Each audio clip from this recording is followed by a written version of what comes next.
Hi hello நண்பர்களே, எல்லாருக்கும் வணக்கம். வெல்கம் டு அவர் சேனல் இந்திய Trichy job with Pongal Naveen. So இன்னைக்கு என்ன பத்தி பார்க்க போறோம்னு பாத்தீங்கன்னா, ரயில்வே துறை டிபார்ட்மெண்ட்ல இருந்து வேலை வாய்ப்பு அனௌன்ஸ்மெண்ட் வந்து பாத்தீங்கன்னா மறுபடியும் ஒரு நியூ நோட்டிபிகேஷன் வந்து ரிலீஸ் பண்ணிருக்காங்க. அதுல எவ்வளவு காலி பணியிடங்கள் வந்து கொடுத்திருக்காங்க, யாரெல்லாம் வந்து அப்ளை பண்ணலாம், அதுக்கான தகுதி அடிப்படை என்னன்னு சொல்லிட்டு ஒன் பை ஒன்னா நம்ம அபிஷியல் நோட்டிபிகேஷன்ல பார்க்கலாம். சோ அதை பாக்குறதுக்கு முன்னாடி இப்பதான் நம்ம சேனலுக்கு ஃபர்ஸ்ட் டைம் வரீங்க அப்படின்னா நம்ம சேனலை வந்து சப்ஸ்கிரைப் பண்ணிக்கோங்க, பெல் பட்டனை கிளிக் பண்ணிக்கோங்க. அப்படிதான் நம்ம போற வீடியோ எல்லாமே உங்களுக்கு உடனுக்கு நோட்டிபிகேஷன் வரும். சோ இந்த வீடியோ வந்து ஃபுல்லா ஸ்கிப் பண்ணாம பாருங்க, அப்படிதான் நம்ம சொல்ற டீடைல்ஸ் எல்லாமே உங்களுக்கு தெளிவா புரியும்.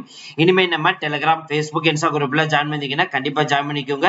அது மட்டும் இல்லாமல் உங்களுக்காகவே நம்ம வாட்ஸ்அப் குரூப் வந்து கிரியேட் பண்ணிக்கோம். சோ அதோட லிங்க் நம்ம டிஸ்கிரிப்ஷன் அண்ட் ஃபர்ஸ்ட் கமெண்ட்ல கொடுத்திருக்கோம். சரி வாங்க கைஸ், இப்ப நம்ம அந்த ஆபீஸ் நோட்டிபிகேஷன் ஃபுல் டீடைல்ஸ் பார்க்கலாம். இப்ப நீங்க தெரியல பார்த்துட்டு இருக்கிறது அந்த ஆபீஸ் நோட்டிபிகேஷன். இப்ப நான் ஹைலைட் பண்ணிருக்கேன் பாருங்க. இந்த எல்லோ கலர்ல இருக்கிறத சென்னை மெட்ரோ ரயில்வே டிபார்ட்மெண்ட்ல இருந்து நம்மளுக்கு வந்து டைரக்டா அனௌன்ஸ்மெண்ட் வந்து பண்ணிருக்காங்க. இந்த நோட்டிபிகேஷன் 21/2/2024 வந்து அனௌன்ஸ்மெண்ட் வந்து பண்ணிட்டாங்க. இது எல்லாமே வந்து மேனேஜர் கேட்டகரினால இப்ப ஜேஜிஎம்னா ஜாயிண்ட் ஜெனரல் மேனேஜர், டிஜிஎம்னா deputy general manager. So planning வந்து ஒரு காலி பணியிடங்கள் வந்து கொடுத்திருக்காங்க. அதே மாதிரி பிஎம்எம்எஸ்க்கு வந்து ஒரு காலி பணியிடங்கள் கொடுத்திருக்காங்க, பிஎம்க்கு வந்து ஒரு காலி பணியிடங்கள் கொடுத்திருக்காங்க. அதே டிஜிஎம்ல பிஎஸ் அண்ட் டிபிஎஸ்க்கு வந்து ஒரு காலி பணியிடங்கள் வந்து கொடுத்திருக்காங்க. இப்ப நீங்க ஜேஜிஎம்க்கு அப்ளை பண்றீங்க அப்படின்னா 1,45,000 சம்பளம் சொல்லியிருக்காங்க. டிஜிஎம்க்கு அப்ளை பண்ணீங்கன்னா 1,25,000 சம்பளம் சொல்லியிருக்காங்க. மினிமம் எக்ஸ்பென்ஸ் வந்து பாத்தீங்கன்னா ஜேஜிஎம்க்கு 15 வருஷம் மினிமம் கொடுத்திருக்காங்க. இதே டிஜிஎம்க்கு மினிமம் வந்து 13 வருஷம் இருக்கணும். இதே ஜேஜிஎம் எழுதினா அப் டு 43 வருஷம் வரைக்கும் விண்ணப்பிக்கலாம். டிஜிஎம் எழுதினா அப் டு 40 வருஷம் வரைக்கும் விண்ணப்பிக்கலாம். அடுத்தது வந்து பாத்தீங்கன்னா மேனேஜர் லெவல் கேட்டகரியில பிஎம் அண்ட் டிசைனுக்கு வந்து 2/1 காலி பணியிடங்கள் கொடுத்திருக்காங்க. மாத சம்பளம் 85,000 சொல்லிக்க, மினிமம் 7 வருஷம் எக்ஸ்பீரியன்ஸ் இருக்கணும், அப் டு 38 வயசு வரைக்கும் விண்ணப்பிக்கலாம். அதுக்கு அடுத்தது வந்து பாத்தீங்கன்னா deputy manager and assistant manager பிளானிங்ல வந்து 2 காலி பணியிடங்களும், குவாலிட்டி சூப்பர்வைசர்ல வந்து 2 காலி பணியிடங்களும், சிவில் டிபார்ட்மெண்ட்டுக்கு வந்து 3 காலி பணியிடங்களும், ஆர்கிடெக்ட்ல வந்து 2 காலி பணியிடங்களும், மெக்கானிக்கல் டிபார்ட்மெண்ட்ல 1 காலி பணியிடங்களும் வந்து கொடுத்திருக்காங்க.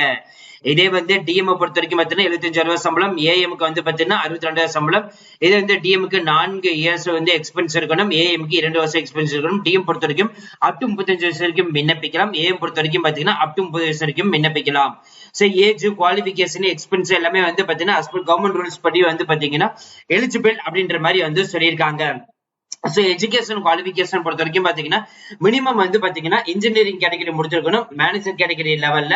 சோ அதுக்கான எக்ஸ்பீரியன்ஸ், அதுக்கான ஏஜ் பொறுத்து மேலேயே எல்லாமே வந்து கொடுத்துட்டாங்க. அதை நீங்க வந்து பார்த்து தெரிஞ்சுக்கோங்க. பட் சிவில் டிபார்ட்மெண்ட்டை பொறுத்த வரைக்கும் பாத்தீங்கன்னா கேடு முடிச்சு சிவிலுக்கு சிவிலே வந்து முடிச்சிருக்கணும் அப்படின்ற மாதிரி வந்து சொல்லியிருக்காங்க. அதே மாதிரி வந்து பாத்தீங்கன்னா இதுக்கான செலக்ஷன் ப்ராசஸ் வந்து 2-way ஸ்டேஜ் வந்து இருக்கும். ஒன்னு வந்து பாத்தீங்கன்னா இன்டர்வியூ வந்து நடக்கும், அதுக்கப்புறம் மெடிக்கல் எக்ஸாமினேஷன் நடக்கும். சோ மெடிக்கல் எக்ஸாமினேஷன் டீடைல்ஸ் வந்து இங்க வந்து கொடுத்துருக்காங்க, அதை நீங்க வந்து பார்த்து தெரிஞ்சுக்கலாம். சோ இது வந்து எக்ஸாமினேஷன் ஃபீஸை பொறுத்த வரைக்கும் பாத்தீங்கன்னா 300 ரூபாய் வந்து கொடுத்துருக்காங்க. எஸ்சி, எஸ்டி அதே மாதிரி ஃபீமேல் கேண்டிடேட்டுக்கு எல்லாம் வந்து 50 ரூபாய் வந்து கொடுத்துருக்காங்க. சோ அப்ப இது பேமெண்ட் பண்றதுக்கான உங்களுக்கு அந்த அக்கௌண்ட் டீடைல்ஸும் வந்து கொடுத்துருக்காங்க. சோ இதை வந்து பிரசன்ட் பண்ணினா உங்களுக்கு எந்த ஒரு ஃபீஸும் கிடையாது.